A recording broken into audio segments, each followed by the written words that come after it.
Live from the Flannel Beaver Studios in the comfy confines of Northern Ontario, Canada, it is the SWC Round Table. Welcome back. We were gone last month, but it is summer here in Canada, and that's important. I'll explain why in a second. So, welcome back, and we're live streaming.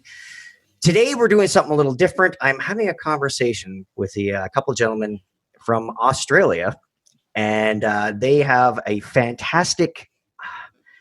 It's a creation on YouTube, and you have to check it out. The Blue Bantha Milk Company. Am I correct in saying you get the CO? That's your corporation or company? Or yeah. We're incorporated. Oh, we're there incorporated you go. And embezzling. So and embezzling. So, all right. Well, first, introduce Matt. Welcome to the roundtable, Matt. Hey. Thanks for having us, Robert. Yeah. It's nice to be here. Yeah, thanks for joining me this evening, or sorry, this morning for you guys. And Sean, also, you're joining us. So we should explain, yes, you're from Australia. It is Saturday evening where I am now. I'm 4 hours north of Toronto in Canada, and you're on the other side of the globe. So this took a little bit doing, but you guys were so great. It's literally Sunday morning where you are. I'm 8 o'clock at night, Saturday night. I'm not going anywhere. I'm a Star Wars fan. Like, we have a virus. Like, let's be honest. It's not like I had big plans. So this is perfect for me. But so welcome. Just a little quick origin story. Matt and I, we met. We did. In Chicago. I apologize now. No problem. We should explain. I met as well. We met at a brewery in Chicago. Therein lies the apology. I'm Canadian. We're all about apologies. It's fine. Like we're. British colonies. We get it. Oh yeah. Absolutely. Yeah. So we met and we had a quick conversation. I did a live podcast with a friend of mine. We were joined that evening by the Force Toast ladies. They followed us with doing a live podcast from this brewery, and of course, Rogue Squadron podcast. Cody and Mopar, they were hosting the event, so they were so nice. And they had me and my buddy Steve on, and then the Force Toast ladies, and it was an awesome evening. I quit drinking just shortly before I went to the States, which is a good thing. That so I don't have any wild and wacky stories, but it was a great night, and it was a great night to talk to people and meet people. And so I got turned on to Blue Bantha Milk. I'm glad that you finished that sentence. I was like, pause. We're not meant to. I got turned on. Even if I was drinking, it's American beer now. Come on, how much? How much could I have? Shots are fired. Well, come on, we're being serious here. Let's. So anyway, so I get home from celebration, and Matt, as you know, you empty out your little. Everybody carries around a little merce or backpack or purse, whatever you're into, and you have cards and stickers and stuff and numbers and contacts, and you're like, who's this person? And thankfully, because I'm sober, I was able to piece it all together. Yeah, you can remember. Yeah. You're like, who's this Canadian Rob guy? What is he? I don't know. There's a selfie or something. So you guys have a really interesting thing that you do. Matt, do you want to explain, walk through us, or Sean? Yeah, we'll handball, I think, because because I think that's also how we work. Interestingly, which we'll explain that because it's Sunday morning here. We're coming to you from lockdown number 5 or 6, so it's not like we're not going anywhere either. Yeah. But we don't live that far away from each other, but we don't exactly live like a street away, right? Yeah. So in a time like this, that basically has meant, like, for the last year and a half thereabouts, I think I've seen Sean. How many times have we met up? Like twice, maybe? I think twice. Probably twice, because we met up just before Christmas at the pub to exchange presents. I think the lockdown had just 3 times. Three times. Yep. Yes. So we met then. Then we went to IMAX and watched all 3 of the original trilogy, which was fantastic, considering we then went into lockdown quite soon after that. And then, you came around to mine the other week briefly. Like you haven't actually even met my son. Like you've kind of seen Gus asleep. That's it. You just seen him. Well, I haven't I haven't had a good play or anything. No, I haven't shaken him or anything like that yet. No, dropped him. No. So I've seen him asleep. Yeah. It's a start. That's his best. That's when he's at his best. No, actually, that's a lie. Actually, he's good. He's good news. Yeah. So we've had we've been kind of very asynchronous and detached and whatnot for something that is very much a partnership. But it's been kind of conducive to, I think, how we both work and what we've been doing lately. Because we started off. Rob, do you prefer Rob or Robert? Rob is fine. That's cool, Rob. So, Robbo, when we started and when we met, Rob, it was I can't remember. Sean, did you come on pre or post celebration? Pre. Well, yeah, it was pre, wasn't it? Yeah, I was doing some stuff from here on the. That's right. On the Instagram, just talking about how I wasn't. That's right. Yes. And then we did have a call, and I interviewed you while you were next to a giant golden turd, I believe. Yes. Yeah, in Chicago. That's actually what it's called. I'm naming art. Yeah. No, it's called the SHIT fountain. Yes. That is its name. We were working together then already. We had been working together for a while, and we've been doing video essays, basically. Yeah. As everyone, I think, starting YouTube does. It's either you're going to do live streams or you're going to do video essays. And we didn't want to do live streams. Also, we didn't have the broadband infrastructure here, thanks government, to support doing live streams. At the time, we were still on ADSL. Oh, wow. Okay. Yeah. We've I think we've only had reasonable broadband over 12 megabits, at least in my area. 2 years, maybe. I would say maybe even less. Less. Oh, wow. Yeah. Because we got it at my old house, and I was only in there for 2 or 3 years. And I moved but you guys are, Australia's huge and it's a continent. But you're an island. Yeah. So my neighbors are Americans, so we got all the latest and greatest internet stuff. Well, Australia is the same size as the continental United States, but has 28 million people in it. So there's a lot of empty space, but a lot of people. It's like a lot of satellite cities. Yeah, pockets. Oh, 90% of Canadians' population is in the bottom 10% of the country. Of course, because it's way too cold up north. And we're 33 million right now. Anybody watching can wiki and they'll figure it out. Yeah. So you have this. You're on YouTube. Yeah. Like you're not a podcast. You don't do anything. No, only for our patrons. Yes. Plug. Become a patron. Yeah, please. Yeah. So we're only on YouTube. We've dabbled a little bit in Facebook's streaming. Once we could stream, we were like, hey, we can do this. But oh god, that was a battle to get that up and running. But we were still doing essays, and so we'd work collaborative. That word on together. We'd work together on things, we'd pass scripts back and forth and all that sort of stuff, and come up with concepts and all that, and do the YouTube thing, toil, put it out there and get 100 views. Yeah, I hear you. Yeah, it's the thing. And then that all kind of changed December, just before Christmas. I was in the car or something like that, and I had this. I was like, because I've been watching some stuff on artificial intelligence on YouTube, and I was like, it sort of just got some cogs turning in my very dusty brain, and I was, the scripts, write stories, artificial intelligence. Sean, let's write a sequel to the sequel trilogy using artificial intelligence and perform it live. So I said that to Sean. And obviously. Yeah.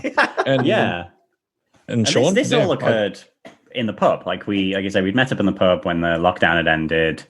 I think I'd just been to kind of have my real estate inspection of this house that I'm in now. Right. So that would have been like December 22nd. It was like right before Christmas. Yeah. And yeah, that was it. You kind of pitched the idea to me, and then we started bouncing ideas back and forth. And then we were like, oh, I wonder if this person would want to get involved, or this person. And we were thinking quite like within the community, forced host, and like you say, people like that. And what was amazing was like when we actually started writing the script, or to jump slightly to the end, once we sort of had the script going and we could talk about it more, all the people we asked were like, yeah, give it to me. I'm all over it. Yeah, I really want to do it. And we got like just every time we've done one of these things, the support we've had from the community of people kind of wanting to be involved has been quite overwhelming, to be honest. And yeah. Well, actually, 180. I have an ulterior motive here, gentlemen. I usually wait till after when we're done with the live stream, but this is a first. You're going to get an exclusive round table. Wait till the booze is kicked in. Yeah. No, I want to throw my hat. I want to literally throw my hat in the ring. Next, if you do solo 3, can I do Lobot? Right. And I'm wearing the same headphones I wear when I record. I just took my hat and glasses off. So there you go. Oh my God. Some people are Superman. I'm Lobot. Oh my God. So Sean, I think so, we're gonna have. Yeah, I've instantly got an idea for you, because we have got a Lobot. Would you want to be Brobot, Lobot's brother? Fantastic. Can he? Okay. I have a stipulation, just because I'm not great with accents and I don't want to insult him. Can he be Canadian? Oh, or from the flannel beaver our sector, whatever we come up with. Yeah. Oh, the accent thing has never been an issue with. Yes. If you watch episode, so sorry, just to kind of finish off what like Matt was saying. So like we so Matt pitched this idea, and then he kind of did the research and found an AI program, and then like he says, with that sort of we got all the 9 original scripts, fed them into this thing, and told it to write this script, and then. So Matt went through it. He wrote the script, passed it to me. I went through it, made changes. We just passed it back and forth. And we went back into lockdown, I think, or maybe we didn't. Something like that. Yeah. We were sort of just like, the lockdown was quite tame or whatever. We still couldn't actually see anyone. Or every time we do actually plan to see each other, there's a lockdown, or there's like a mild lockdown. So it's like, I'll stay home for this weekend. You're like, oh, dude, come on. So yeah, that was cool, kind of like passing it back and forth. And then we performed it. And it's probably been the most popular video we've ever done. I think that first episode. The first one, got featured on AV Club and I think Screen Rant and a bunch of other websites. Went international. There was like an Italian site and a Spanish site and a Danish site and all this. And basically, it's just absolute. It's just absolute insanity. Yeah. It's chaos. Yeah. I was diving in just before because we're doing the round table, and I've seen them as they come out. And again, I hear about like the first toast or with Alice and Laura. They'll be like, oh, I'm on this one. Or it's like, so everybody knows each other, and a lot of us have had the privilege of actually meeting each other, which is great. Except it's very, very strange. It's like, oh, I've seen that person. Like someone, where was it? It was Chicago, right? Yeah. And so, like we all have this community, but this disconnect. And then, and like I said, with my Lobot joke, I usually, after I'm done recording, because I have the headphones on, and I take the hat off, take my glass. So and every time I do a round table, it gets lots of laughs. So that was a first where, but just like as a little interject on that. Yes. Sean. Yes. You said it, and I was thinking the same thing. Just so you know, because we've cast a Lobot. We haven't told anyone that, but considering you just threw your hat like right into the ring, we'd better say it straight away. So we've got a Lobot, but as soon as you took your hat off, I thought Lobot's brother. Yes. Yeah. And you went Brobot, and I was like, so this is how it works. This is how it works. Exactly I'm so glad I can be your muse. But no, that's fantastic. And then, so I'm watching, and you have to see, anybody that's listening to this, you have to watch these videos. You can't describe. You're thinking, okay, what, AI wrote this? Like, I've been watching, catching up on your Lando, your Coloration Chronicles, and it's Chris, right? That Chris plays. Ryan's from Bro Axiom. Oh, just fantastic. And he's when he's talking about his sixth and seventh wives were Jawas. Then there are clones of Jawas who hate me. And then they have all these babies. And it's like, but because you know it's AI that wrote this, it makes sense somehow. Yeah. Yes. Yeah, that's very, that's actually very astute, because sometimes, so the actual process is, say, we put all these scripts in and we let it feed out nonsense. And then we have to sort of wrangle that nonsense into something. So like when we did Solo 2, so we take it in turns. So for Solo 2, I did like the first draft of a script. And then we sat down and we said, okay, we've seen each other. Well, maybe that was before Solo 2, because you came around to Wine and we had dinner, and then we sat up and I ate a lot of butter that night.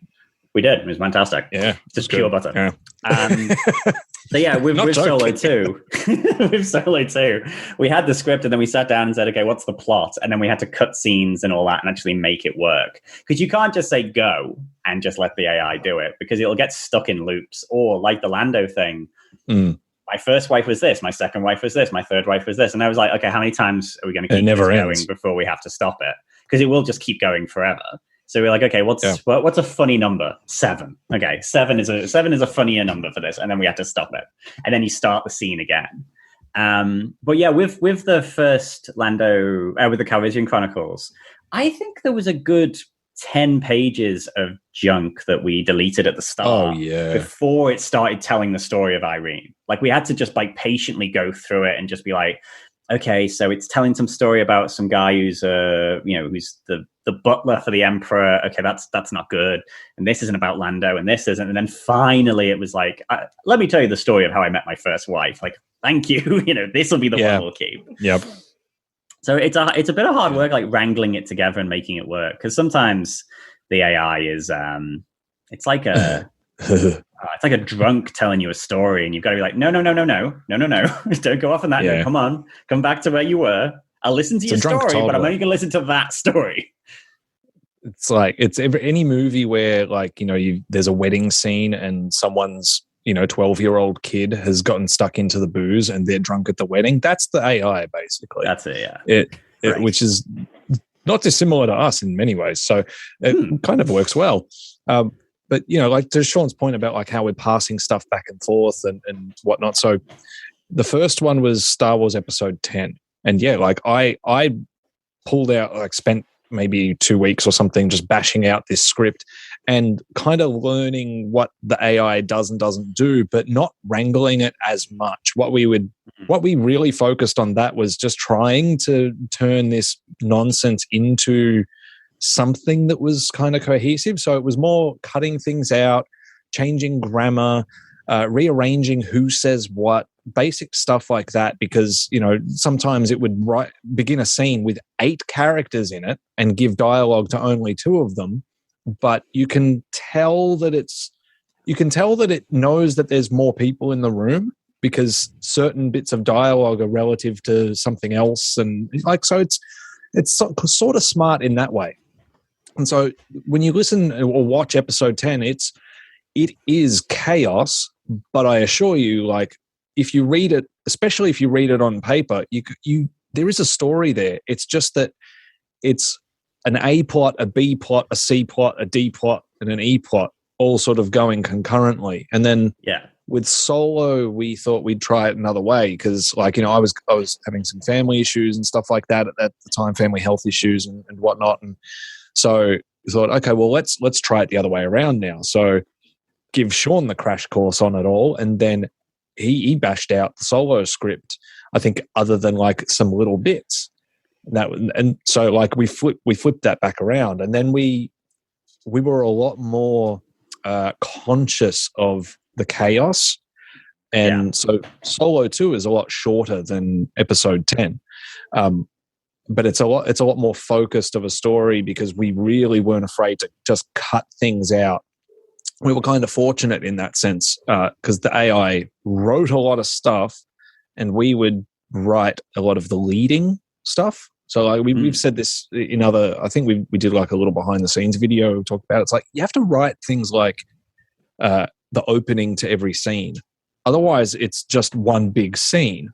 So you have to say, okay, well, you know, in this part of the text, it said, as an example, Rey and Chewie leave the room. Okay, cool. And then later on, it's like Rey says this, Chewie says that. It's like, but there's no entrance to them. So sometimes you have to say, okay, well, let's turn that into a scene. So you pull it out. One of us then will write, interior Jedi temple. Rey is, I think from episode 10, is like Rey is preparing for a party. Chewie is like that. So we'll write the scene based on what we know, and then put it back into the AI with any bits that it had already given us, and get it to work a new scene. So we did that. Can you tell the computer like to have main characters? Because if you're doing Solo, you want Han Solo to be prominent. Like you don't want like 9 characters and then most of the dialogue going to R2-D2. You know what I mean? Because it would just be, I have some MP3 triggers. I can just sit here and press it all night if you want. Solo was actually a weird one because it didn't. Yeah, the first part of Solo, he does sort of vanish, doesn't he, halfway through? Yeah, it's light on Han Solo. We didn't notice that. Yeah. We didn't really notice that until I think after when it was being performed, and we realized that Adam, who was playing it, just kind of stopped having lines, and we were like, oh yeah. So if I remember correctly, I think we went into part 2 and kind of a bit more conscious of that to kind of make sure that there was more of a sort of through line, and it was fine, like, but it, like you say, it will read. What's interesting is like if you give it Star Wars scripts, it doesn't just read that. It will also, I feel like it goes online and finds its own stuff. Yeah. Because you can give it like, okay, I'm going to give it all the scripts for the prequels and write a prequel movie, and then randomly like Revan from the computer games will show up. Or Solo 2, there was a scene where Dash Rendar from Shadows of the Empire shows up. Yeah. And I was like, well, I didn't give it that. It's just found that by itself. And then it knows. And slight spoilers, sometimes like an actor from Star Wars will show up. Not even a character, like an actor will just appear in a scene. Yeah, by name, by name. And for the next script we're doing, we're probably going to get sued by a prominent Star Wars actor for what he does. I don't know if you can smell it from where you are, but I got Shadows of Empire on my shelf back here. Oh, there you go. Oh, cool. So we kept that story mad. Too. Yeah, I mean that's like, the thing. It's unpredictable, I think, is the main thing. Yeah. So this time we've done it differently again. I think we're on the third one now. Is it the third? The third movie, yeah. So we did the Calrissian Chronicles in the middle, which was that was like we fed it a bunch of scenes from Solo, a bunch of scenes from Return of the Jedi, and I think a couple of pages of one of the Calrissian Chronicles books, just to kind of give it a bit of whatever. And then we had to like turn it into something. And in the end, it was the script. When we finished the script, genius. You give it to Chris, and it just becomes this like next level piece of artwork. Like, because when he sent us the thing, he had the mustache and the cloak and all that, and like showed us the voice he was going to use. We're just like, I don't think it's going to matter what's in this script. It's going to be brilliant. But yeah. And this time around, we've gone slightly differently, because I think with Calrissian Chronicles, we took a turn each. So Sean did the first script, I did second script, and then we proofread each other's scripts. And then in this case, we've kind of gone fully asynchronous. So we've gone, I think, jumping back and forth, taking turns between scenes. So like scene 1, 2, and 3, I think were me. And then Sean, you did 4, 5, 6, I think. And then we'd sort of take turns like going 1 and then alternating, passing back. And what's been really interesting, because we didn't know how that was going to work, is because we're using the AI to generate a lot of this stuff. So the tone is pretty consistent. And then it's kind of like we're producers coming in, or like, the showrunners basically coming in saying, okay, no AI, you're stupid. You've said this and it doesn't make sense. Or it would make sense if I merge these 2 lines together, or, and so we've been doing a lot of that. And I think it's safe to say this one we've really constructed a lot more because of the way that we've done it disjointedly. Like we pull all this AI stuff, and then we've really gone in with a bit of a fine tooth comb and said, no, this actually fits. This doesn't fit. And then it's been a different but very good experience doing it this way, I think. And it has been of the. It's a learning process, though, isn't it? It is. Oh yeah. It's learning to kind of cut out as much porn as possible in this one. We've found. Yeah, it got real bad. Yeah, it got real rude. It's a romance story, right? And this is the thing that I have theories on this, right? So these AI bots and whatnot are only as smart as who plays with them. And if there are any female fanfic writers or woman identifying fanfic writers out there, I beg of you, not even to do anything necessarily with it, but please go and put your fanfics into the bot and just teach it how to write from a non-porny point of view, because its own artificial intelligence, it's a learning computer.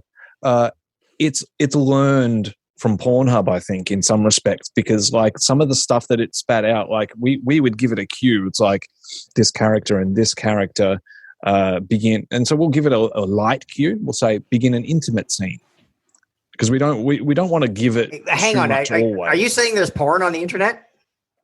Oh yeah. By the way, and we have now contributed to it. Yeah.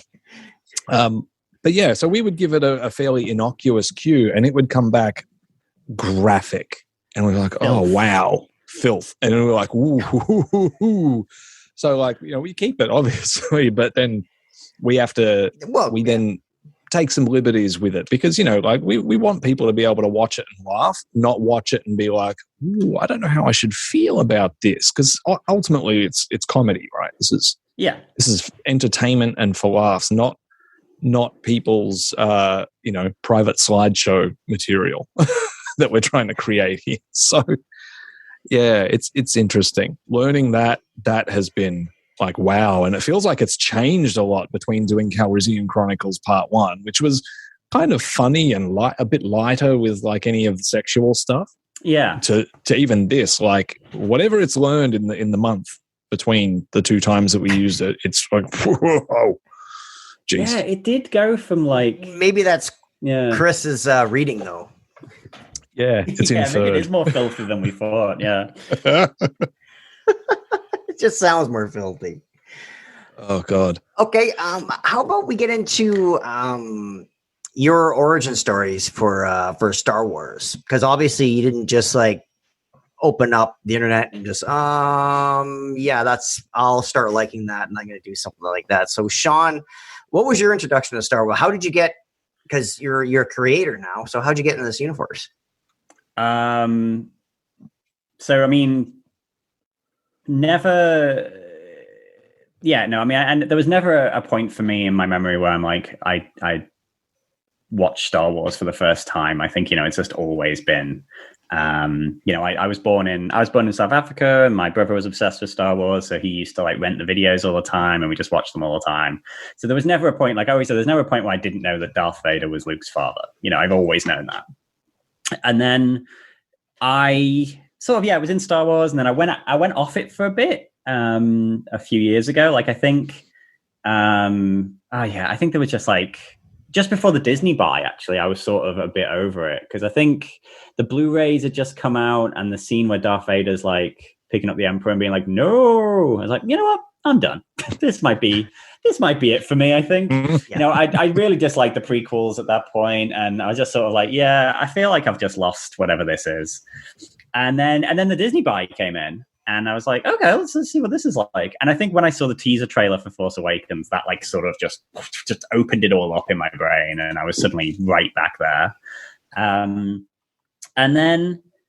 And then we moved to Australia at some point and lived in Australia for a few years. And it was actually quite weird. I was just sort of like tooling around Facebook, looking for like groups to join and trolling just by accident. Because I didn't have any friends. I didn't have any friends in Australia. I kind of had a few people I worked with and stuff like that. And I was like, I need some kind of community of people to talk to. Cause I'm just like, you weren't trolling Star Wars porn, were you? Because there may be a connection there now. If that would explain it. Why just like writing all my Star Wars porn, being like, it's a long game. Rob. It's a long game. I'm just like, right. This is a safe place. Don't worry. This is the plan is join a Facebook group, befriend the owner of that group, join his YouTube channel, make him think that he had the idea for an AI thing, and then write Star Wars porn. So it's taken me 3 years, but yes. Me and Matt just became friends through the group, and then he had his YouTube channel that he'd started making, and then I guested on it, and then Matt was like, do you want to co-host? And I was like, I like doing creative things, I'll give it a go. And it's been interesting now, like the past couple of months, that we've moved away from doing essays to just doing purely, so anything in the movies it's in the Banthaverse, so it exists in its own continuity, its own canon. Which is better than the other canon because we have more porn. But yeah, I think that's definitely been better for less incest, though, right? I'm hoping. Nope. Sorry. Okay. Well, episode 10 created the hashtag Fincest when it was like, I can't even remember now. Yes. Finn and Rey were brother and sister, and then they started kissing. Brother and sister. Yeah. But like moving away from doing essays to doing just Banthaverse stuff, I think it's been great for lockdown because it's more fun. It's been great for just like mental health because it's just you're not getting. At this point, I think I've heard every possible iteration of why I shouldn't like The Last Jedi, and so far none of them have taken hold. I still think it's amazing, but we've also got like fantastic. I don't know, Matt. Well, Matt, if you've noticed this, like, so we have a video about why the armorer in Mandalorian is going to turn out to be the villain, and I'm like a big I'm like obsessed with cults. I find cults fascinating, so I sort of used my knowledge of that and knowledge of Star Wars, and me and Matt, we wrote this video about how the armorer is essentially a cult leader, and it's all going to come undone. And we made this video and we sent it out, and I think it's an incredibly good video. Because we wrote it and recorded, edited, and put it out in the space of 24 hours, which is completely not what we ever do. And it has been super popular and everything. But what's been interesting is like we're starting to get more comments on it recently. And you do just see that there are so many people on YouTube who would accidentally join a cult. And that's what I feel like this video has shown me. It's like, these are all the people who would be like, no. The Heavenly Father, man, is going to guide us to Xanadu. I just have to drink this.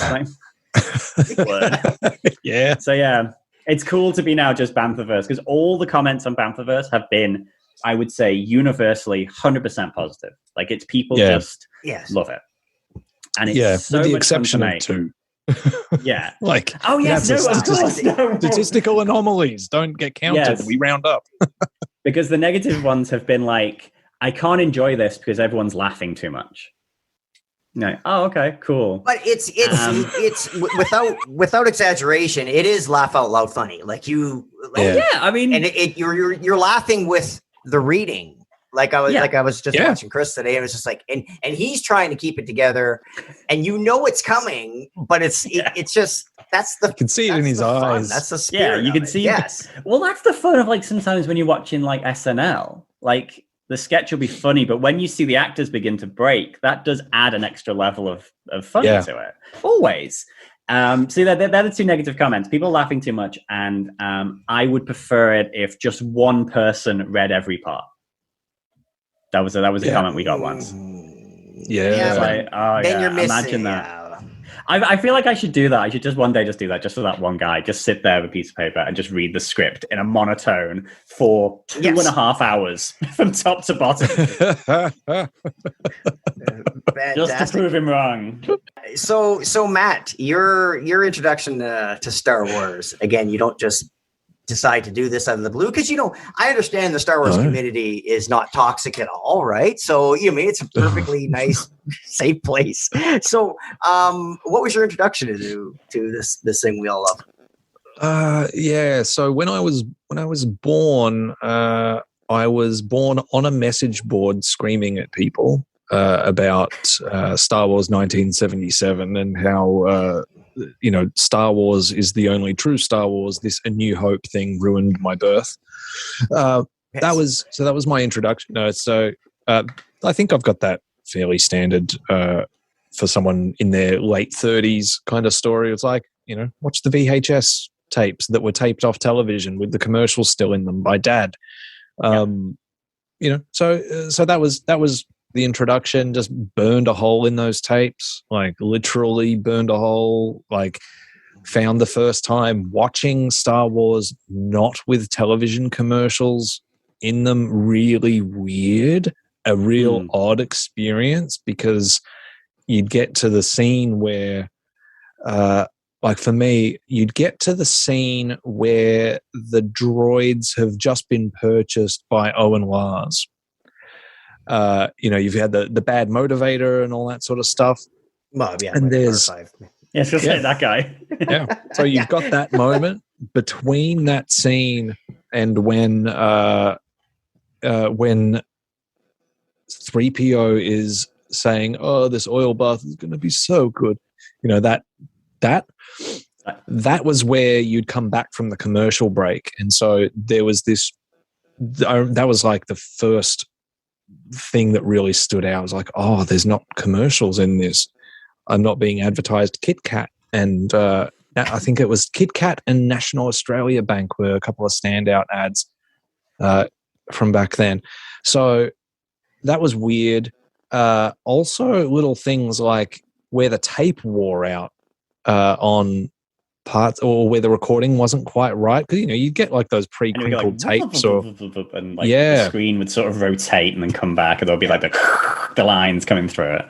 Yeah, and like I was young, so I didn't kind of understand it. But in Return of the Jedi, in the opening scenes where Vader's shuttle is arriving on Death Star 2, and there's an officer up in kind of like the monitoring station or whatever upstairs, and he says, "Inform the commander that Lord Vader's shuttle has arrived."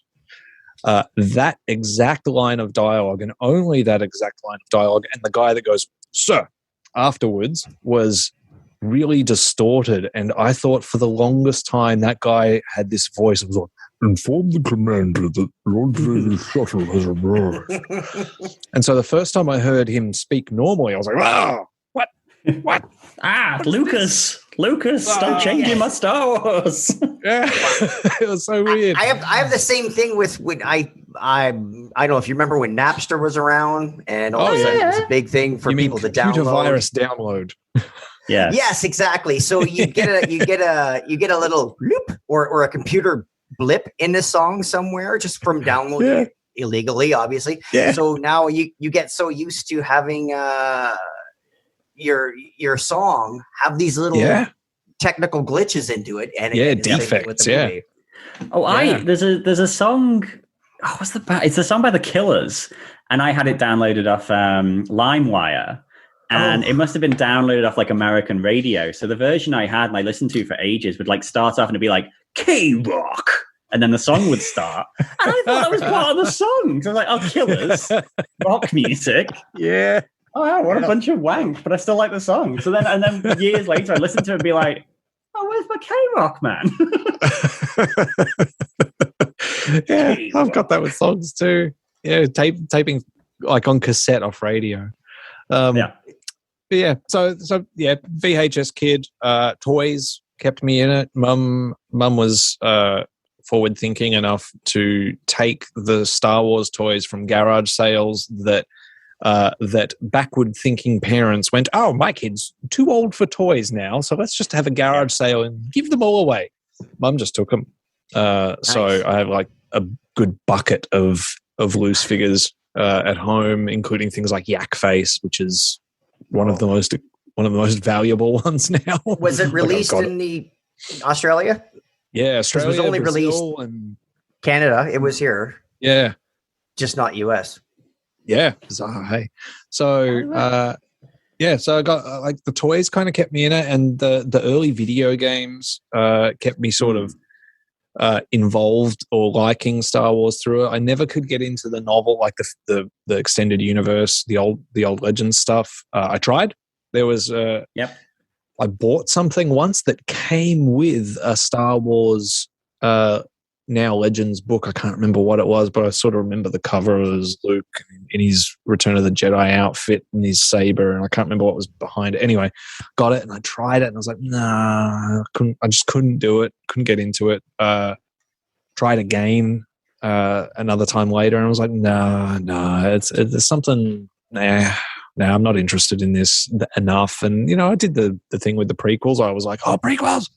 And, went for it, went in hard and actually enjoyed all of them at the time. The special editions, loved it, right. And then did the whole like, oh, I'm starting university now and oh, look at me, I'm jaded, man. I've grown up watching Gen X television and Gen X movies. Mm-hmm. Yeah, that's my attitude, even though I'm not Gen X. All right, great. Cynicism and not liking things was cool. So, and then went off that vibe as well. And similar to Sean, it was like The Force Awakens awakened the Force, I guess. And it was just like, oh, and so, that feeling like something long dormant has been sort of sitting there, and that was it. It's all been downhill from there. Well, I've been pretty lucky because for those who are playing the Round Table Bingo, I saw Star Wars at a drive-in with my parents in 1977. Oh. I say that every episode so that I have to shoehorn it in somewhere.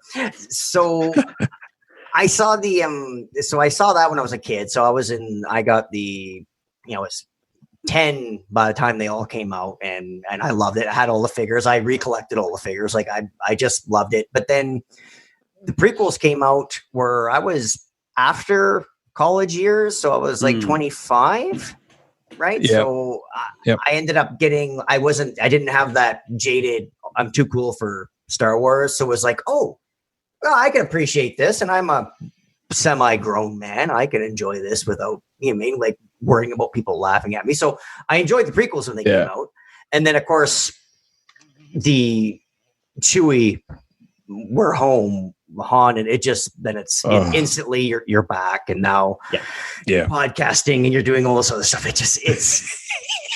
It's one of those, it's a weird thing because I don't know if people watching this and listening to this know I'm an astromech builder. So I built I'm in the Astromech Club. We're kind of like the 501st or the Rebel Alliance. We build droids, and I have a 1-for-1, like R2. He's upstairs. He's not here. The one I was just flashing on the screen. That's my baby R5. I'm trying to finish him. But so I got all this nerd stuff where if people watching the Flannel Beaver Studios, it's just piled with Star Wars stuff everywhere. It just became a thing I like. And the trilogies came out when it was okay for me. Like I watched the ones when I was a kid. By the time the prequels came out, I was old enough to be like, I don't have to sneak off to the theater to watch them. You know what I mean? Like it's just, so the timing was perfect for me. Like it was just, and now Mark Godseth from Talk Star Wars was in the UK. That's how the Round Table started. We're part of Talk Star Wars, and it was a monthly show on there. And he's like, Orlando celebration, he had media passes, and he was like, "Hey, Rob, why don't you meet me in Orlando?" And he's like, "You're in North America, right?" I'm like, "Well, yeah, but I'm by Toronto, Canada. It's not North America. It's not like Australia, where it's like, oh, you must know Doug from Australia." Well, no, it's a little bit bigger. I like that you said Doug as well, because that is a very appropriate name. Okay, there you go. There are Doug, literally everyone knows everyone in this country. It's fascinating. The amount of times that people have accosted my father-in-law because they went to his butcher's shop once in the tiny town of 1,000 people that he lives in the middle of Australia. Like, I'm in a restaurant. "Oh, you're that butcher from that town." I'm like, "Yeah, he is." Walk away. I'm having a meal.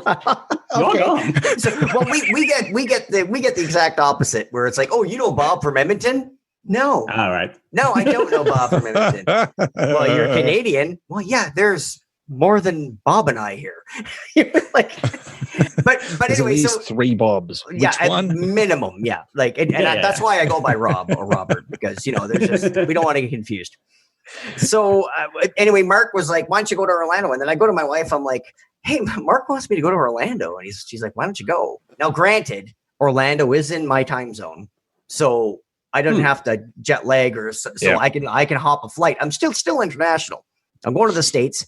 I'm going to Florida, of all places. And nothing goes wrong in Florida, right? So no.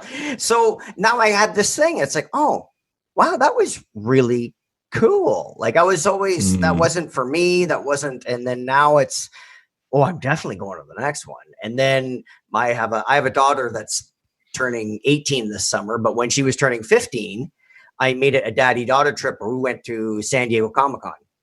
Because your daughter's 15. Cool. She's not going to want to hang out with dad go on a trip with dad for much longer, because school and boys and everything else. So I'm like, this is great. It's a bucket list thing. San Diego is still very far from Toronto. Like, so like we're flying across the continent, but it was like, wow, that was really cool.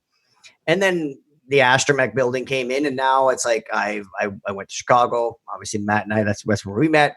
And now I've been holding on to these tickets that have been rescheduled 3 or 4 times for Anaheim. And I'm just, it's just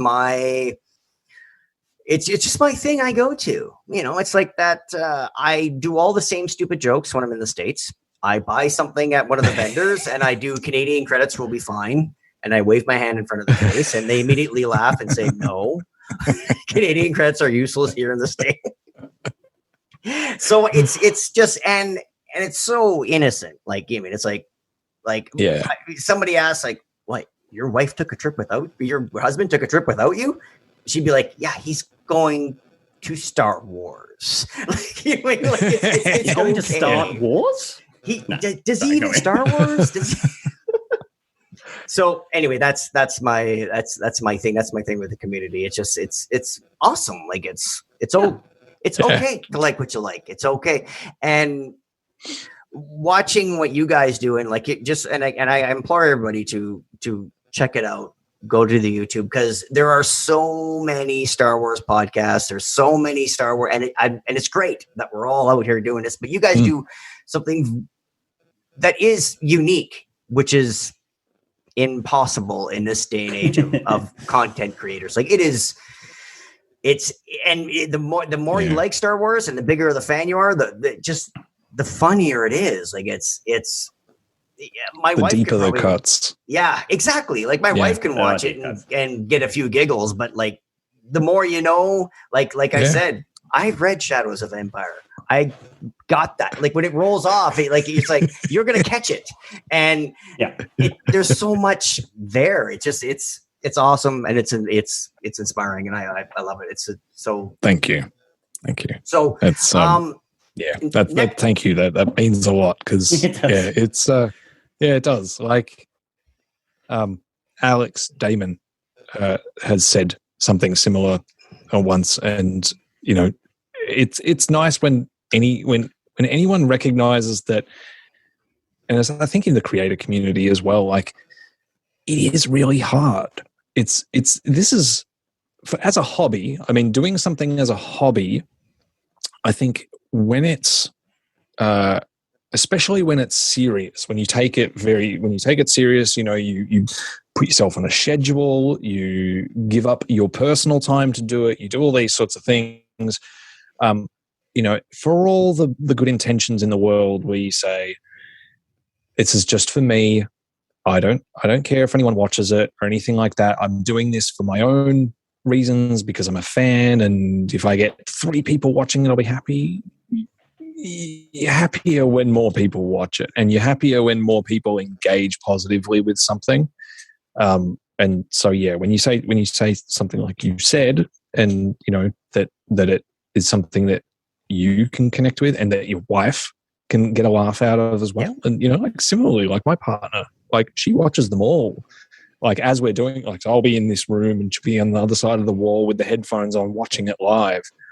And every now and then I can hear her. She's laughing. Like she's laughing her ass off at certain things, and she doesn't know Star Wars as deeply. Right. She knows the movies, back to front, and all that sort of stuff. But like we really have tried, I think, hard to make something that is accessible and fun for anyone that just knows what Star Wars is. Right. And there's stuff in there. There's stuff in there for like the super nerds. Like there are some deep cuts that will fly past people, and just one-liners. Yeah. The amount of things that we've had to like Google and been like, what is that? What is that word? And then you Google it and it's on Wikipedia, and it's like it's a species that appeared in the 1987 role-playing game. You're like, okay, yeah, brilliant, awesome, guys. I don't want to take too much more of your time. You guys have a lovely, chilly Sunday, winter. And you can see I'm rugged up. So. We're it's not just for high fashion. Oh, there you go. Merry Christmas. We're in the middle of summer here in Canada, and believe me, we get 2 months. So I'm enjoying. People complain about the heat. It's like, milk it. Yeah, exactly. Exactly. Awful, so awful here at the moment. Oh, that's it. So whereabouts are you in? Like, without giving, I know your street address, not your mailing address. So I live at 106. So we're in Melbourne. So we're kind of like southern. We're not in southern Australia. That's a different place. We are east of southern Australia. Excellent. Confusing. But yeah, it's cold as anything. And it's kind of one of those things where you're sort of like, I'd love to just sit in, wrap myself in a blanket and watch TV and all that. But my baby's 4 months old, so he needs to be walked. So we kind of like, me and Fiona are just really kind of psyching ourselves up, getting wrapped up, wrap him up, and then it's just like, get out into the rain. And he's in like his little plastic bubble over his pram and all that. But yeah, you got to get him outside. So we'll see. Well, there you go. And enjoy it. I got a couple of kids myself, and it's excellent. And you get the opportunity to, I got to look at my oldest, and like when she found out, we're watching, you can watch Star Wars in any order you want. Yeah. Right? You can do machete order or whatever you want to do it. But like, I got to sit at the couch and watch somebody here. No, I am your father. And I got to like, oh, they're seeing this for the first time. Maybe not as giddy as I was. Yeah. but still, it's a cool moment with your kids. So expose them. Don't spoil them. Yeah. It's going to be hard. Yeah. It's going to be difficult. I know that. My nephew watched them in episode order. Right. And when I spoke to him about it, I was like, oh, well, what do you think of Star Wars? And he was like, Uncle Sean, there's a little boy in the first film, and then he gets to be a bigger boy, and then a bigger boy, and then he turns into like a robot man. I was like, oh, okay. And he was absolutely amazed by it. I was like, oh, I don't know what happens. Like, then he's like a real bad guy. And then he becomes a good guy. Well, I'm on that total redemption. Because you threw your boss over a ledge in a fit of anger. Yeah. Who hasn't wanted to do that, though? Really? Yeah, exactly. And it wasn't until after Luke suffered a lot. Not to mention younglings and all this other good stuff. Anyway, we're not getting into Star Wars debate. Gentlemen, thank you very much. Please tell everybody where they can find, if you have any personal socials, this is the plug time, this is the patron time, whatever. Just get Sean, take it away. Okay, so obviously we're on YouTube, Blue Bantha Milk Co. We've got another Banthaverse video coming next month, which is August 15th, US. August 15th for us, 14th for the US. Yeah. And it is episode 2.5. A senator and a Jedi. Is that right? A Jedi and a senator. Jedi and a senator. And it is the action-packed tale of Padme and Anakin's honeymoon. But fantastic! It's very, very good. The AI created like a new original character, and both of us got me and Matt both got obsessed with this character, like seeing how much seeing how much the AI would just continue to punish this one character, and it is incredible. And I can't give any more away, but it's pretty amazing that the AI just hated this one character, and we just kept putting him back in to see what would happen. Which is pretty good. And then we got another. Oh yeah, no, he's going to be a fan favorite. Calrissian Chronicles episode 2 is on the way. We're going to be putting that together. So that's on me. We might release. That's on me. Because my laptop's being serviced. As soon as it gets back, I will. So we might release that between. Can you imagine that technician looking through that inbox? Like, what the? Oh no, they got a different account to do testing in. Yeah. What do we have here? You stay out of my scripts. It's IP. So that'll come out between part 1 and 2, or after part 2. We haven't decided yet. Right. And then we're going to be doing a panel at Force 5, which will be in October in Melbourne. It's like a little mini celebration that they're running. So we're going to do a panel on that, which we're putting together as well, which is going to be pretty amazing. The Twitter is Blue Bantha Milk. Yep. And... yeah, check out our Facebook. We're doing so our Facebook group Blue Milkers. Blue Bantha Milkers. Bantha Milkers. I can't remember. I think it's it's Blue Bantha Milkers. I look at it every day. We're doing a favorite Star Wars characters poll. So there's 128 characters that I've put in, and it's just a poll every day. You can just vote for it.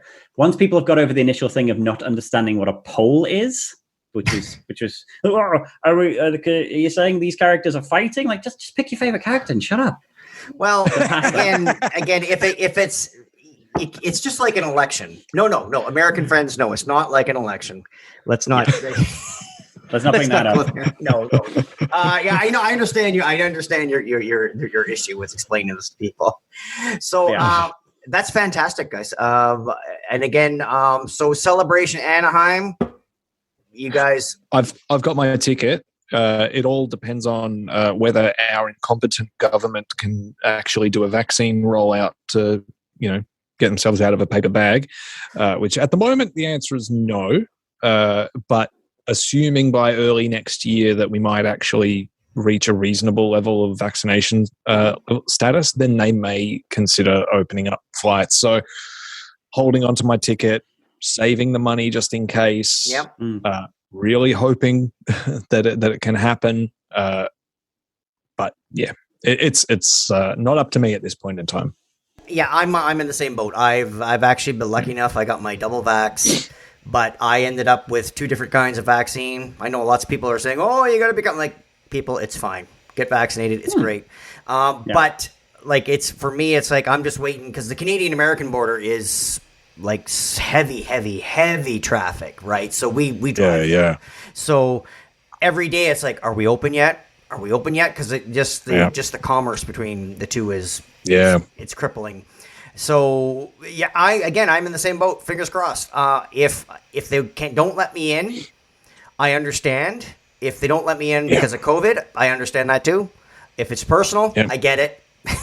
It's just sure. I understand. I'm not gonna, it is what it is. So I'm in the same boat. So fingers crossed. I'll see you there. And I hope so. It'll be, and really if we do a live roundtable somewhere, you can join us because I would love to. Pick random people and I'll talk to Morpar and Cody, see what they got going on. So I don't know if we can find a brewery down in Anaheim. I'm sure we can. So we'll. There is one. There's at least one. At least one. You mean? And it's at least one. It's American beer. Come on. Look, okay, we've got to go back to the American beer thing. Just say so West Coast beer, I've got to say, because like I grew up probably with kind of the same impression of American beer, where it was like Coors and Miller, and that was kind of it. But you know, you have to sort of say that everyone thinks Australians drink Fosters, and no one drinks Fosters. No one drinks Fosters. I bought a can of Fosters when I first came here as a joke. No one laughed. That's how much they do. Yeah. It's not even like a funny thing. It's like, why? No. So, you know, I grew up with that, but the first time I went out beer drinking obviously as an adult, but in California, that was a big eye opener, because like even like beer here, you know, we all grew up like the Americans and they like beer and all that. It's like, oh, that just means lower calorie. And that's not what light beer means here. Light beer in Australia means low alcohol beer. So we grew up thinking that all American beer was 2% alcohol. And we were like, our 5.1% alcohol is strong. No, we were wrong.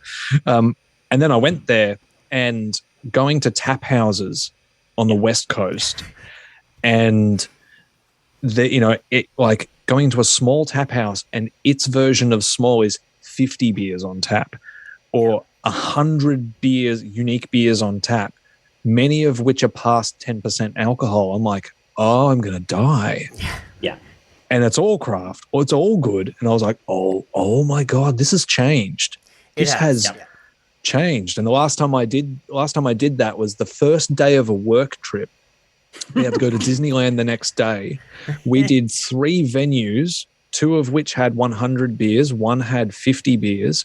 At the 3rd venue, I was getting tasting paddles, because you could pick anything, and I was just going to the far right of the board, and I was like, I'll get all of those. So I was doing tasting paddles of Imperials and all this sort of stuff, and it's actually put me off any Imperial beers now, because I threw up on the walk home. This was in Santa Monica. I threw up so badly, and there's a video of me rolling around on the floor in our Airbnb, talking absolute nonsense, just nonsense, and not able to get through a door. I'm not able to crawl through a doorway. I just kept shouldering into the door frame. So thanks, American beer. Yeah. Okay, thank you for changing my mind. So how was the next day? Was great, right? You just walked it off. Yeah. No, 100% had a fist fight with Goofy. Yes. 100%. Exactly. You're not even a dog. Excellent. You own a dog? You are a dog? What are you?